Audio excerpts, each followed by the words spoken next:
Pemerhati desa, Anda sedang menyaksikan Inspirasi Desa. Tahukah Anda Istana Siak Sri Indrapura atau biasa disebut Istana Matahari Timur merupakan destinasi unggulan di Riau, khususnya di Siak. Istana yang mulai dibangun tahun 1889 ini menyimpan sejuta sejarah Kesultanan Siak. Dalam hal ini, tim Ditjen Bina Pemerintahan Desa berkesempatan meliput kemegahan Istana Siak Sri Indrapura. Seperti apa liputannya? Kita saksikan berikut ini. Istana Siak Sri Indrapura atau bisa disebut Istana Matahari Timur merupakan kediaman Sultan Siak yang mulai dibangun pada tahun 1889 pada masa pemerintahan Sultan Syarif Hashim. Luas Istana Siak ini kurang lebih 32.000 meter persegi dan memiliki luas bangunan 1.000 meter persegi. Istana Siak dibangun oleh arsitek dari Jerman yang mengadopsi gaya arsitek Eropa, India, dan Arab dengan perpaduan Melayu tradisional. Sultan Siak, sebuah kerajaan yang zaman keemasannya di zaman Sultan ke-7, dan istana ini diberi nama oleh Sultan Syarif Hashim Sultan ke-11, dibangun tahun 1889 dan selesai tahun 1893. Dibangun bergaya Arab, Eropa, dan Melayu. Arsiteknya adalah berasal dari Jerman. Jadi istana ini dibangun ketika Sultan Syarif Hashim pulang sekolah dari Belanda. Jadi istana ini hanya dihuni oleh dua sultan, Sultan Syarif Hashim ke-11 dan anaknya Sultan Syarif Qasim II. Kemudian istana ini bergelar adalah Matahari Timur, artinya tidak ada bangunan setegah ini di abad itu di pesisir Pulau Sumatera.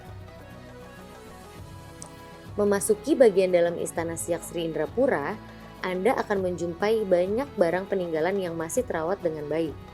Beberapa bahkan masih berfungsi sebagaimana mestinya. Keindahan Istana Siak terlihat mulai dari memasuki pintu gerbang istana yang dihiasi sepasang burung elang, dinding istana yang dihiasi dengan keramik dari Eropa, dan ruangan-ruangan yang terdapat di dalam istana serta benda koleksi peninggalan kerajaan Siak. Bangunan Istana Siak terdiri dari 2 lantai. Dan pemerintah daerah Kabupaten Siak selalu berkonsultasi dengan tim cagar budaya yang bernaung di bawah Pagaruyung Batu Sangkar. Kemudian istana ini berakhir ketika zaman kemerdekaan, Sultan Syarif Qasim II menyerahkan kepada Republik, kepada Presiden Soekarno, beserta isi istana dan isinya. Kemudian maka berakhirlah kerajaan Siak Sri Indrapura, yaitu tepatnya pada tahun 1945. Di Istana Siak terdapat 2 benda bersejarah yang ada, yaitu komet dan cermin permaisuri. Semua barang-barang di dalam ini, banyak diantaranya adalah yang masih ori, peninggalan dari zaman Sultan ke-11.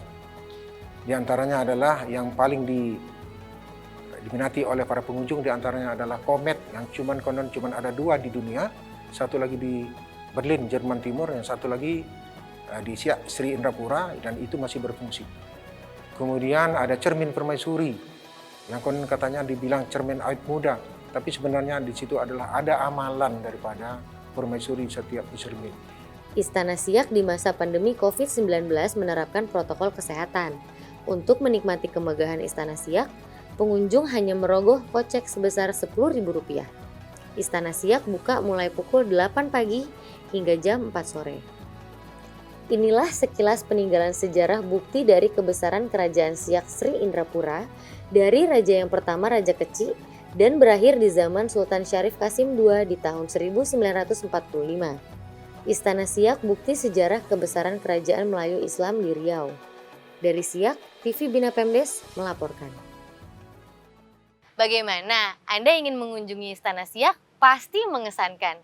Terima kasih atas perhatian Anda. Dea Claudia pamit. Sampai jumpa.